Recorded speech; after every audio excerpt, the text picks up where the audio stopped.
नाव काय? विद्याश्री गांधी. कशा संदर्भात आल्या होत्या? फ्रोझन शोल्डर होता आणि मान थोडी दुखत होती. किती वर्ष त्रास होता तुम्हाला आधी? फ्रोझन शोल्डरचा मला 4-5 महिने म्हणजे असं होता. हम्म, पण काही वेळा 2 दिवस माझा हात बधीर म्हणजे हातच उचलला गेला नाही. हम्म, मी पहिल्या सुरुवातीला ह्यांच्याकडे गेले, शरद हॉस्पिटल. बर. तिथे सांगितले फ्रोझन शोल्डर, जर नाही गोळ्या वगैरे झाल्या त्यांनी गोळ्या वगैरे दिल्या, पण तेवढ्यापुरतं बरं वाटायचं.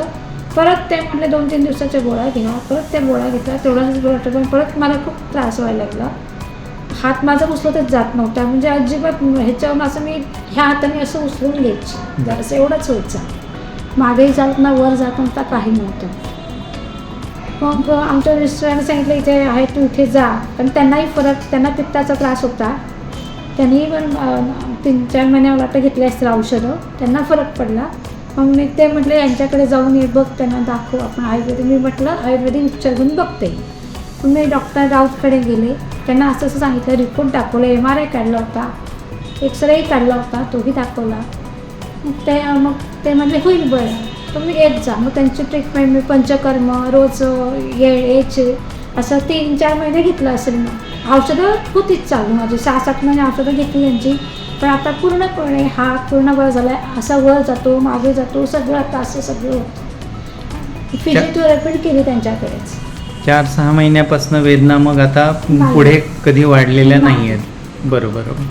आणि आता व्यवस्थित औषध योजना सगळी घेऊन औषधं वगैरे बंद झालेली आहेत का ती औषधं सगळी? बंद केलेली. बरं. औषधं तेव्हापासून बंद आहे, तरीही त्रास तो पुन्हा उद्भवलेला नाही आहे. बरं. आता पूर्ण बरं वाटतं का मग हो, तेव्हापासनं? हो. अच्छा. चालेल. धन्यवाद तुम्ही विस्तृत माहिती सांगितल्याबद्दल. तुमचेही धन्यवाद. तुम्ही माझे उपचार केले, वेळेने येत होते, कधी ह्या टायमिंग देत होते. तुम्ही म्हणता 5 वाजता या, मी कधी 6 वाजता यायचे, कारण माझ्याकडे पाहुणे वगैरे यायचे. त्यामुळे तुम्ही पण ॲडजस्ट केलं, मी पण ॲडजस्ट केलं तुमच्या याने. त्यामुळे तुमचे पण धन्यवाद. आणि तुम्ही मला याच्यातून खूप दुखण्यातून बाहेर काढलं, तेही धन्यवाद. खूप खूप आभारी आहे.